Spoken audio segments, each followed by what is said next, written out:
how much money is there in an account that starts with $5,000 and has been earning interest at 14 years at a rate of 6% compounded quarterly? And we have to pay attention to that compounded quarterly part because that's very important.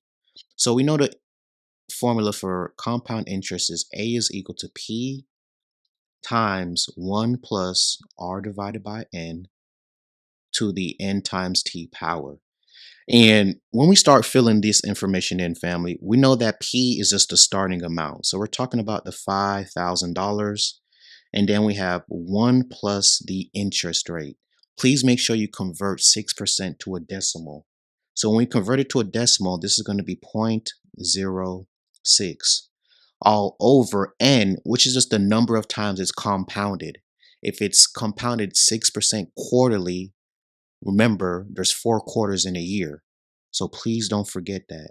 And then when we go over to the top, we have to remember that too when we talk about the amount of years and the amount of times it's compounded. So 4 times it's compounded per year for 14 years. So this is very important for us to get this problem correct.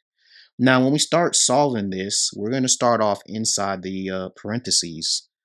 So we know compound interest is equal to 5,000 times 1.015.